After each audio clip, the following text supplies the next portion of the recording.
जितने भी western philosophers हैं उनके विचार एक कहानी के रूप में संजोकर इस बुक में लिखे गए हैं। तो सबसे पहले इसकी प्रस्तावना देख लेते हैं। 1980 के दशक के अंतिम वर्षों का समय था। जस्टिन गॉर्डर ओस्लोए, नॉर्वे के एक जूनियर कॉलेज में दर्शन शास्त्र के अध्यापक थे। जस्टिन गॉर्डर, जो इस बुक के लेखक हैं, वह अपने दर्शन शिक्षण कार्य के प्रति संपूर्णतया समर्पित थे। किशोर छात्रों में दर्शन के अमूर्त प्रश्नों के प्रति बढ़ रही अरुचि और उदासीनता के लिए स्वाभाविक चिंता का विषय थी। एक दिन उन्होंने अपनी हताशा तथा उद्विग्नता के क्षणों में अपने छात्रों से प्रश्न किया कि वे क्या पढ़ना पसंद करते हैं। छात्रों ने संवेद स्वर में उत्तर दिया कि उनका मन रहस्यमय उपन्यास पढ़ने में लगता है।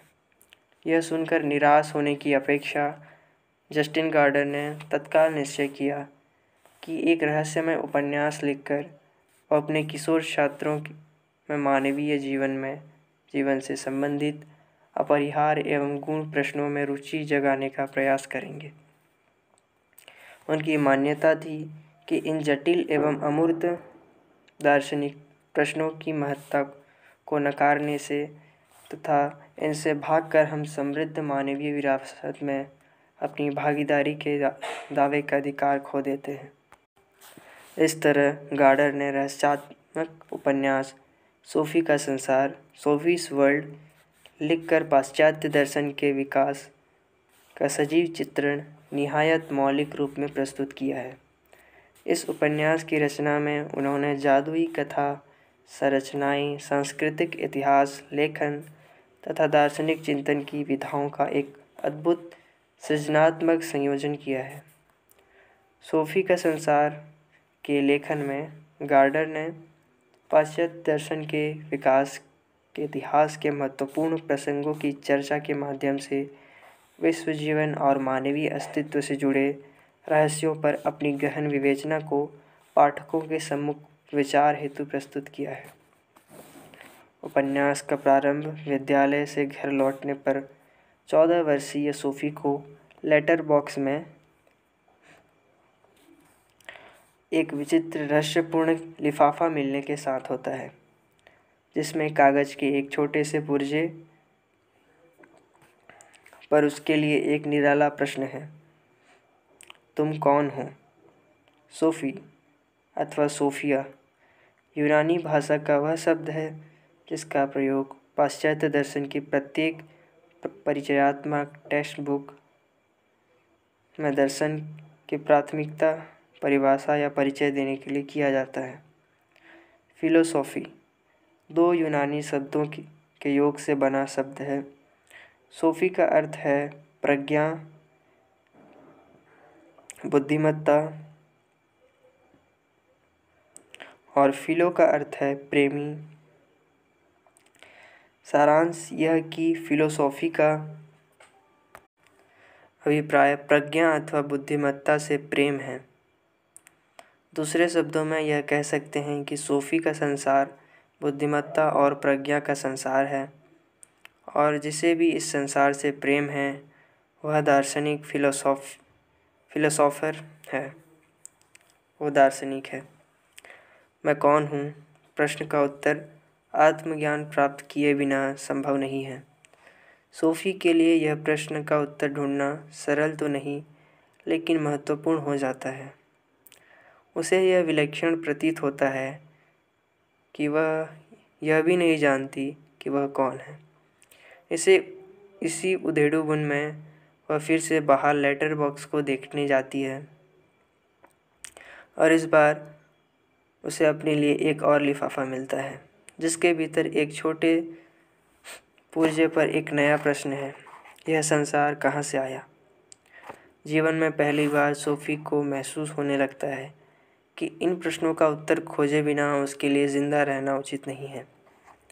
यह 2 अजीब प्रश्न सोफी के लिए उसके 15वें जन्मदिन के उपलक्ष्य में उपहार स्वरूप मिलने वाले पत्रों की एक ऐसी श्रृंखला की शुरुआत है जो उसके जन्म दिवस तक निरंतर चलती है। दर्शन शास्त्र के इतिहास पर इस पत्राचार पाठ्यक्रम का संचालन दर्शन के एक विचित्र रहस्यमयी शिक्षक द्वारा किया जाता है। इसका नाम एल्बर्टो नॉक्स है। इस अजब पत्राचार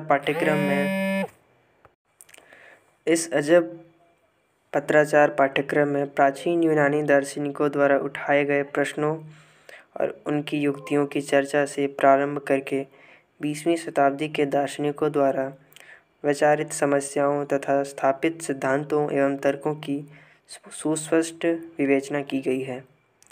इस पुस्तक के हिंदी भाषा में उपलब्ध होने से हिंदी भाषी छात्रों तथा अध्यापकों के लिए पाश्चात्य दर्शन पर एक अत्यंत रोचक और महत्वपूर्ण पुस्तक के माध्यम से मूलभूत दार्शनिक प्रश्नों और तर्कों के साथ एक विवेकपूर्ण साक्षात्कार का अवसर प्राप्त हो रहा है। हिंदी भाषा में पाश्चात्य दर्शन पर सरल परंतु विचारोत्तेजक पुस्तकों की कमी को देखते हुए इस पुस्तक को एक अद्वितीय प्रेरक कृति के रूप में पढ़ा जा सकता है। अपनी विचार विलास क्रीड़ा में सोफी का संसार जादुई अंदाज के साथ दार्शनिकों द्वारा दी गई युक्तियों प्रयुक्तियों संवाद प्रतिसंवाद तर्क वितर्क का सुयोजित अन्वेषण विश्लेषण तथा मूल्यांकन की गाथा है।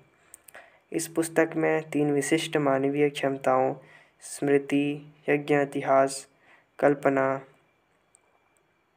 तथा विवेक दर्शन का ताना बाना अनूठे ढंग से बुना गया है। यह उपन्यास पाठक को मानवीय जीवन के उद्देश्य और सार्थकता संबंधी प्रश्नों पर विचार करने के ललक और प्रोत्साहित करता है। पाश्चात्य जगत में विकसित दर्शन को संपूर्ण मानवीय बौद्धिक परंपराओं का एक अंश स्वीकार करते हुए गार्डर यूरोपोन्मुखी व्याधि से अपने आप को मुक्त रखने के प्रयास में काफ़ी हद तक सफल रहे हैं। सोफी का संसार हमें अपने विचार करने की क्षमता और महत्ता के प्रति अधिक सजग और संवेदनशील बनाने में सहायक है। ज्ञान संस्कृति नैतिकताएं सौंदर्य बोध संबंधी पुराने और समकालीन विवादों की विवेचना शेषतया हमारे दैनिक जीवन के लिए उनकी प्रासंगिकता और सार्थकता को बड़े रोचक एवं सुबोधगम्य आख्यानों में प्रस्तुत किया गया है। इस उपन्यास की रहस्यात्मकता की विशिष्टता इसकी कथा की अद्भुत संरचना में है। कथानक की संरचना इस ढंग से विकसित की गई है कि पाठक के लिए कल्पित तथा वास्तविक संसार और चरित्रों में भेद करना आसान नहीं रहता। प्रतीत और यथार्थ में भेद करने की कठिनाई को इस उपन्यास में दार्शनिक और चिंतन साहित्यिक सत्य के पारस्परिक जटिल संबंधों की विवेचना करते हुए प्रस्तुत किया गया है। इस पुस्तक के पहले बिल ड्यूरांत तथा लिखित पुस्तक ए स्टोरी ऑफ फिलोसॉफी दर्शन की कहानीबद्ध पाठकों में बहुत लोकप्रिय हुई थी। इस पुस्तक में उन्होंने चुनिंदा दार्शनिकों की जीवनियों में से दिलचस्प हवाले लेकर दर्शन के इतिहास को एक कहानी की भांति लिखने पर बल दिया था।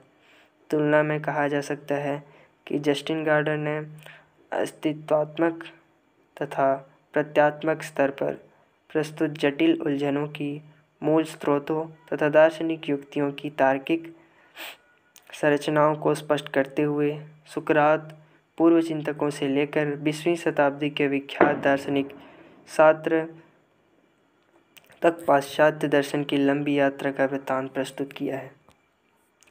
इस वृत्तांत से यह स्पष्ट होता है कि मानवीय परिस्थिति को बेहतर ढंग से समझने के लिए दार्शनिक चिंतन में शामिल होने और बने रहने के लिए विचार मीमांसा एक अनिवार्य बौद्धिक कर्म है। पिछले